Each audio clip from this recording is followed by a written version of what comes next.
Hey everyone, it's Trinity and I'm back with another Bible study. So today we're going to go over Matthew 13 verses 24 to 30 and then Matthew 13 verses 36 to 43 where Jesus tells the parable about the wheat and the tares and then he explains it. So we're going to go from starting at Matthew 13 verses 24 where Jesus explains the parable. It says, and I'm reading from the King James Version, "Another parable put he forth unto them, saying, The kingdom of heaven is likened unto a man which sowed good seed in his field. But while men slept, his enemy came and sowed tares among the wheat, and went his way. But when the blade was sprung up and brought forth fruit, then appeared the tares also. So the servants of the householder came and said unto him, Sir, didst not thou sow good seed in thy field? From whence then hath it tares?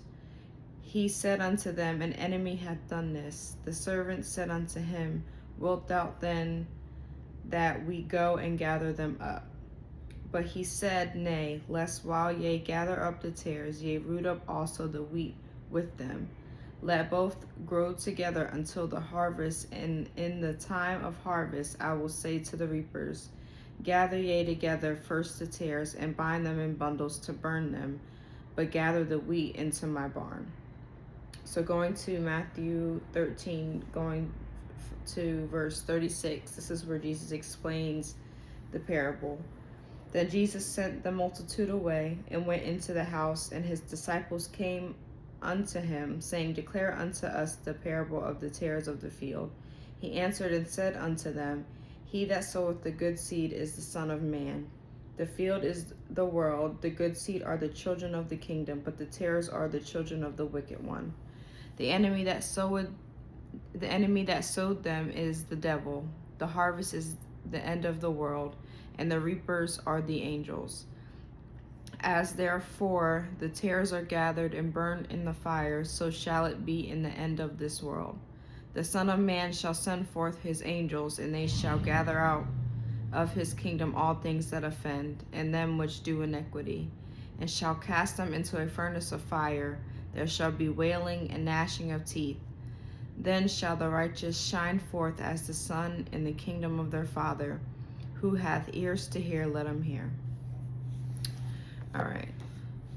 So going over what this means. So like I said, verses 24 through 30, that's where Jesus tells the parable.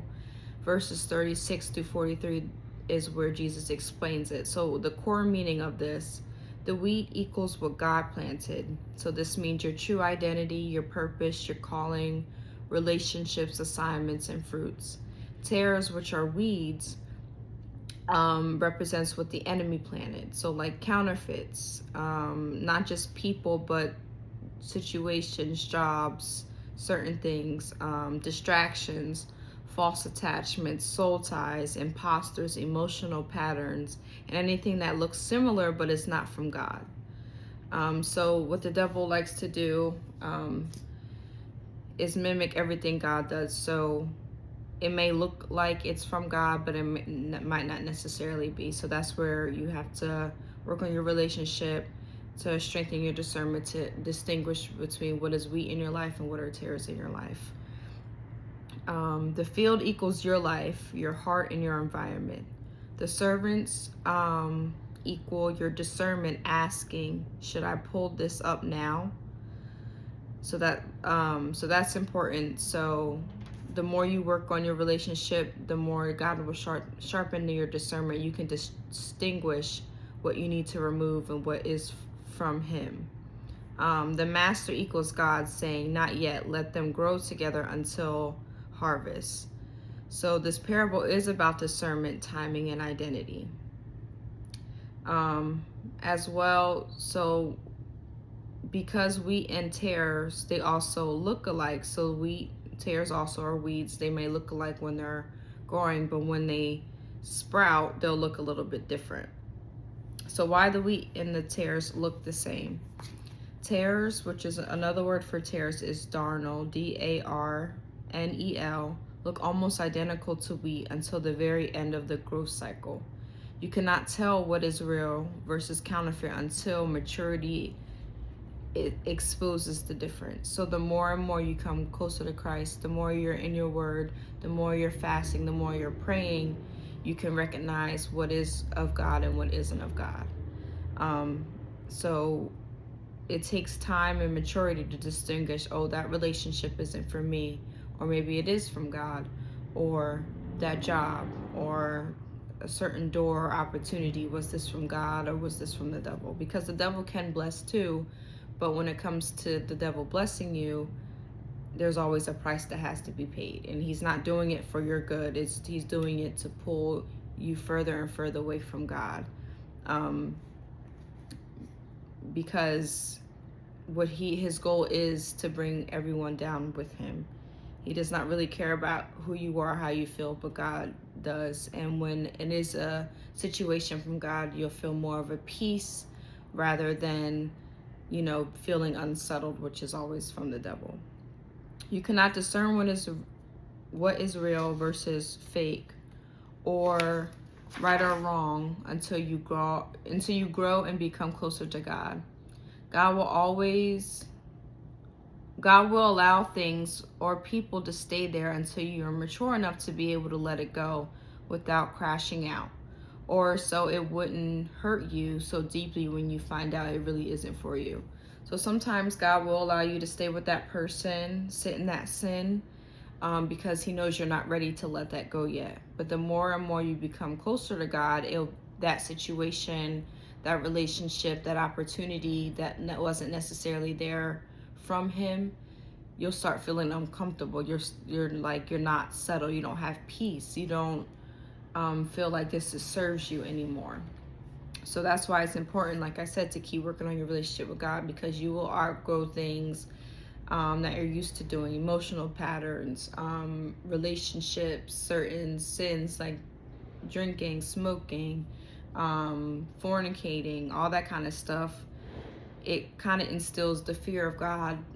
And when I say the fear of God, it's not to be like, oh, you're scared of him, but it's like your parent. When you do something wrong, you kind of have respect for them, so you don't want to disappoint, and you kind of feel bad when you're doing something wrong, or you're in a situation too long. It doesn't feel right, especially if he spoke to you over and over, like this isn't for you. So spiritually, this means some relationships look like covenant until pressure reveals that they're not. So when we are in relationships, whether it's with friends, family, or intimate relationships, you can tell based off, there's going to be disagreements, there's going to be things that kind of test the relationship. And when it is a true covenant, you're going to be able to withstand those pressures, internally and externally. Some opportunities look God-sent until fruit exposes the source. So certain opportunities, like a job, an opportunity to, like a job, or maybe an opportunity where, you can move somewhere. It might look like God sent until certain things happen where it exposes the fact that, like, oh, this wasn't from God. Or maybe it was, but maybe, you've outgrown that season where it's time to kind of let those things go. Some emotional patterns feel familiar until you realize they're not aligned with your identity. So, especially when you go through a lot of things, we get into survivor mode. You might be like quicker to anger, get more upset easily, and different things like that. And it's not, of course, we are human, so certain things are going to bother us, and we're going to try to defend ourselves and be a certain way so we maybe won't be hurt again, or kind of do things to kind of numb the pain. But you'll realize the more and more you have that relationship, the more your discernment is sharpened, you'll realize that that's no longer what your identity is. And that comes with the pruning that God puts you through in order to be able to be who he's called you to be able to be in places and environments situations, relationships that he wants you to be in, but always this will happen. You'll be refined to remove those things that aren't of him in order to be able to keep those things that he has called you to do or to be, so you don't ruin that opportunity, so you don't ruin that relationship. So it comes with a lot of healing and self-deliverance as well. Some people mimic your language, your anointing, your energy, but cannot produce wheat. This is why God often says, wait, don't uproot it yet. So there's a lot of things that's why the wheat and the tares look the same. There's a lot of people around you that may hey, they seem like they love you, that they like you, but deep down they might have a certain jealousy or envy, or hoping that you don't make it to the next level. You continue to struggle. So sometimes you'll be around people and they'll act like that, but then in their hearts it's really not for you. And the more and more you work on your relationship and your discernment sharpens, you'll see that these people aren't for you. And that just comes with praying. And it can be hard because there can be these people you may love, right? Or that certain opportunity you may love, but it's no longer what is for you or what God wants you to have too. And also too, certain people are not going to be able to go into the places that God has called you to be, certain environments, not to punish you, but like I said, they might not have your best interests, or you've outgrown them. They were there for a certain season or a certain part of you or identity that you had that you no longer have. So it's not going to mesh well in that new place that God wants to take you. He wants you to become more mature and more discerning so you can learn. So when you're elevated, you won't get distracted by the things the enemy tries to put in the way, or know how to handle disruptions. So when you level up physically, not just physically, but spiritually, that comes with more battles. The enemy is just going to try to knock you down and keep you stuck, keep you distracted, so you don't keep elevating spiritually, physically, mentally, emotionally. So that's why it's important that you become more mature, more discerning, so when you are encountered by maybe a test or a distraction, that you're able to overcome it. So that's why you need to work on being more mature and discerning, and that's something that God has been working on me with, because in order for me to be elevated in certain aspects in life, I need to, and you need to learn how to handle certain battles, certain things, because you may be elevated in a certain place, like you might be around a lot of people who do sin, who don't really believe in God, and you don't want anything to pull you away from him. You need to be able to still stay in your word, still stay prayed up, still fast, still stay in where he wants you to be, still be able to not revert back to those old things, those old sins that he's already delivered you from. So it takes time. It's not an overnight thing. Like I said, it's a pruning that needs to happen in order for you not to mess up what God really has for you. The significance of letting them grow together. This is the part most people misunderstand. God isn't protecting the tares, he's protecting the wheat. So if you pull up the tare too early, you might damage the root system of the wheat. So sometimes like I said, he'll allow you to stay in that situation and that relationship and that sin for a while, because he wants to protect the wheat. Because if he kind of rips it out, and if you leaned on this thing for so long, it might mess up all the progress that he's already been doing. But the more and more you grow closer to him, those tares will feel uncomfortable, and eventually they'll be rooted out. So spiritually, removing someone too early could damage your development. Cutting out a pattern prematurely could confuse your identity. So ending a season before its time can stunt your maturity. God lets certain things remain only until you are strong enough to separate without harm. This may be why you feel like coexistence with things you've outgrown. So there might be things, like I said, that are still there, certain people, a certain job you're still in, and you're just feeling like you've outgrown this. Not to say that you're like higher than anybody or whatever, but like spiritually you feel different. You just have to catch up physically. So God, you may sit in that sin or with that person or stay in that place, and it might not feel right, but God will allow it until you have grown enough to be able to separate without damaging the wheat in your life. Your spirit is starting to discern, but you have to catch up physically. It is not punishment, it's protection. So what the harvest is, that's the moment of revelation. So harvest is the moment when you see the wheat bows, so it kind of bends when it's fully grown because it's full and heavy with fruit. And with the tares, they stand tall. They stand tall because there's no fruit on it, because they're empty. This is the moment of exposure. So when you're ready, God will reveal to you what is fruitful in your life and what is empty. That situation, that relationship, is it fruitful? Is it the opportunity? Is it maybe if you're called to ministry?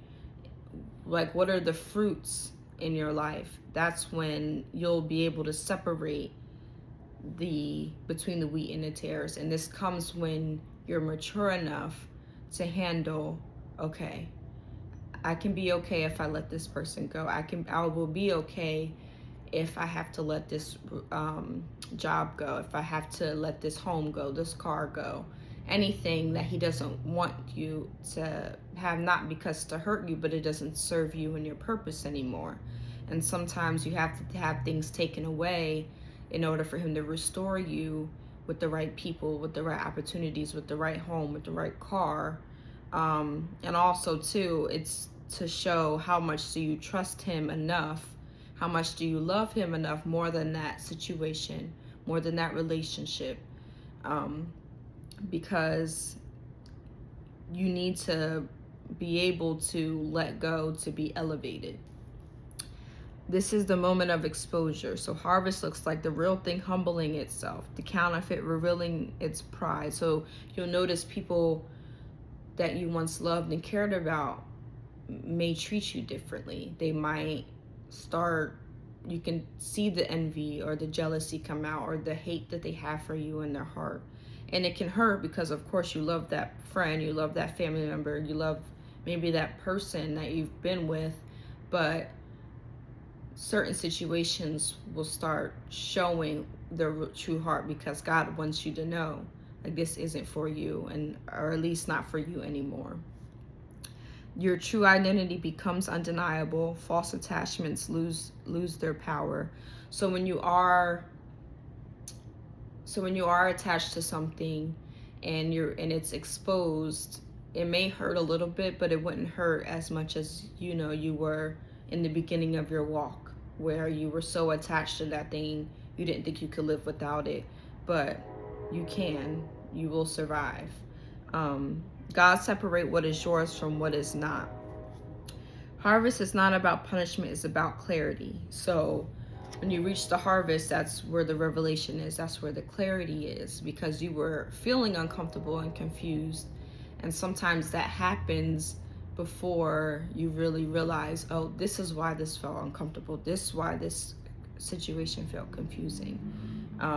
You need to be mature enough to handle, oh, okay, this isn't working with my spirit anymore. And like I said, your spirit senses things before we might, and we might sense these things for a long time, but we try to ignore it because we might love that thing way more than we need to. So the interpretation of this is God is exposing the differences between what was almost and what is approved, what was familiar and what is aligned, what was emotional and what was covenant, what was draining and what was fruitful, what was imitation and what was identity. Your discernment is no longer guessing, it's seeing. So the more and more you're mature, the more and more you're in your word, and the more and more you have a relationship with God, you'll start seeing things, situations, and certain things for what they are. Certain things you might even see with TV, and you might be like, that's not right. Or certain songs, or certain things she might used to do. Maybe you used to go out and party and do it. That might, you go back into that and you're like, this doesn't serve me anymore. This doesn't give me that joy or that feeling that it used to. It's because it no longer serves you and your spirit. The wheat in your life is mature now. Your identity is heavy with fruit, and you can tell the difference without effort. So things will start coming naturally, like you just feel it. Maybe those doors start opening, those opportunities, covenant level relationships, and I'm not just talking about intimate relationships. I'm talking about maybe friendships or people like mentors or anything like that. This is why old patterns feel foreign. This is why certain people can't access you anymore.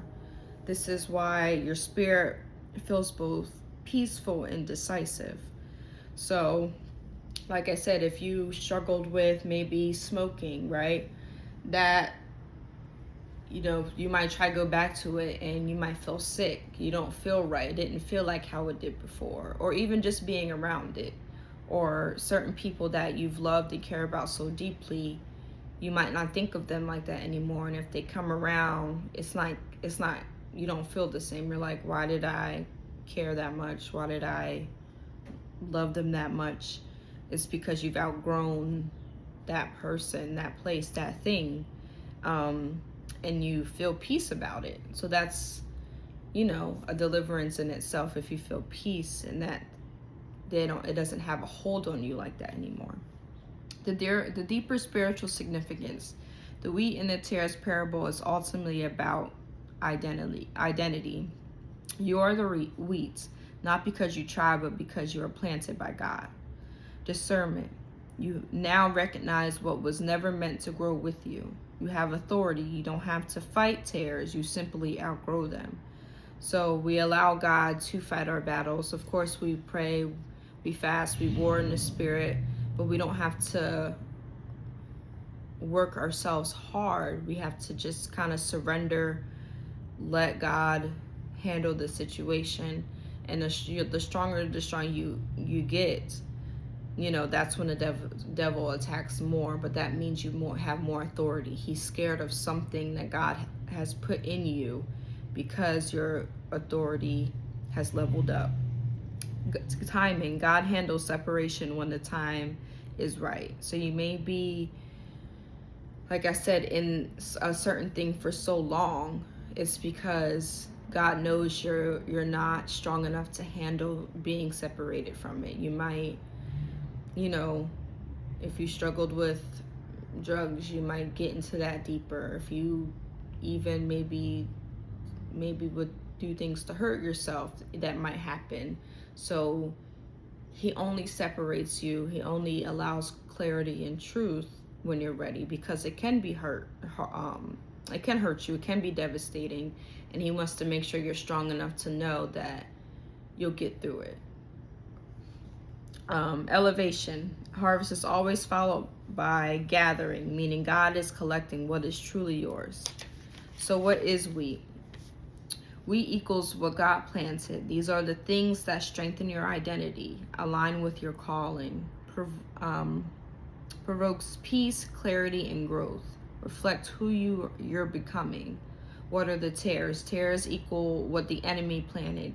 These are things that drain you, confuse your emotions, pull you backward, keep you tied to old versions of yourself. Look familiar, but weren't fruitful.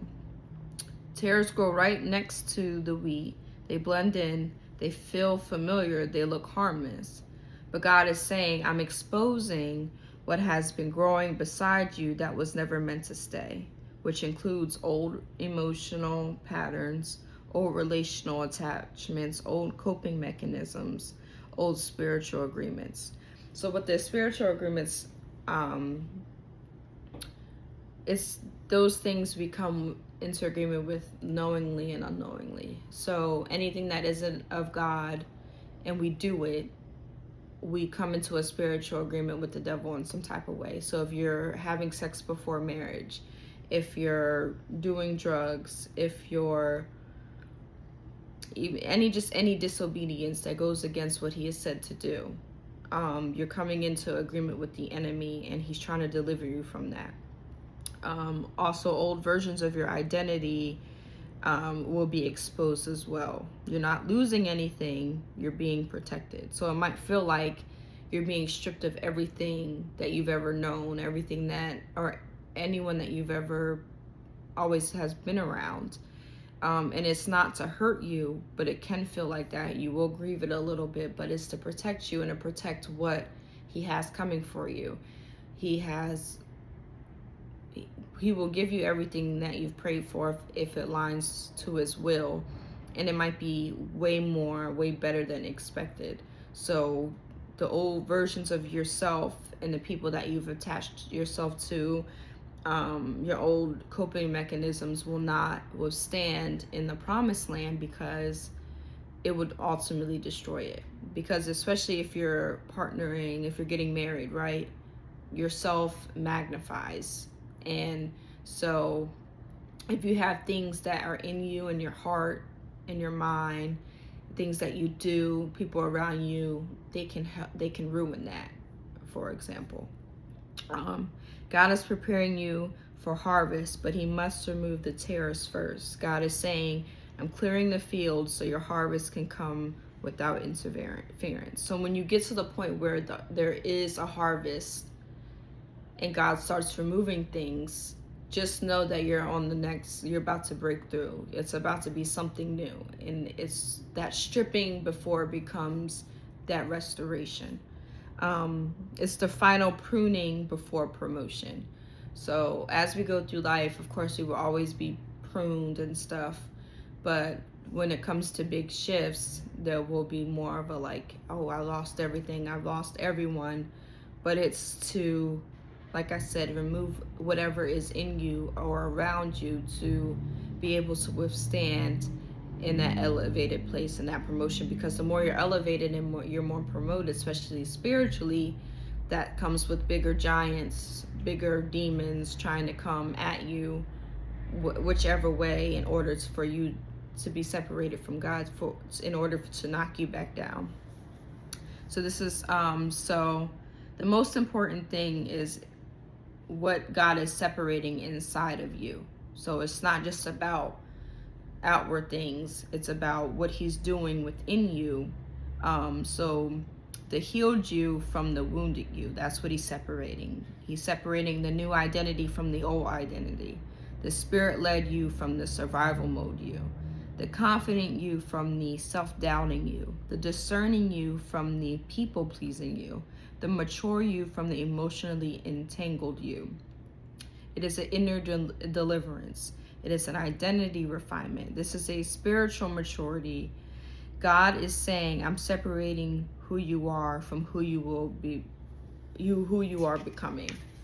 So then too, you'll get to a point where you're like in this transition where you're not who you were, but you're not fully what you've become. And that can be like that uncomfortable place, but that's that place where God is having you, where he's separating those wheat from that tare. So this is the most important part, not what just the outward things, because God values the heart rather than the outward appearance. So it might look good to have that relationship, to have that house, to have that car, to have that job opportunity, but as you can see, certain celebrities, certain people with a certain fame or wealth, they're not fully happy, because if you don't have God, you're never going to find peace. You're never going to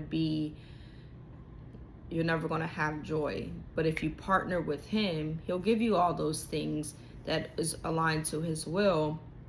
But if you partner with him, you'll feel more whole. You can't feel a void with certain things. You have to fill it with God, and that's the only thing that's going to give you true peace. So ask God, what is the wheat in your life, what is the tares in your life, and help him, and ask him to help you become more mature, more discerning, so when the time comes when he separates you from them things in order to elevate you, not to hurt you, but to protect you and protect what he has for you, help him strengthen you into knowing who you are and who he is in your life, so you can be able to distinguish the wheat and the tares without having to break down, without having to feel like you're losing everything, because it's God has the best interest for you. He wants you to succeed. He wants you to have all those things, but certain things cannot go with you. So just ask him, what are the wheat and tares in my life, and how can I, and ask him for strength. We don't do this out of our own strength. We do it based off the strength of God, because we'll feel weak at times. So just ask him for strength. Ask him when you lose maybe a person or a place or a thing, ask him for the strength, and he'll always rescue you. He'll always be there for you. So like I said, make sure you pray and ask him what is for you and what is not for you. What have you outgrown? And write it down, and as time goes on, you'll see the progress in yourself, and that's the most important thing. Not physical things, but what he's doing in you. All right. So that's the Bible study for today. So like I said, pray about what is the wheat and tares in your life. Thank you.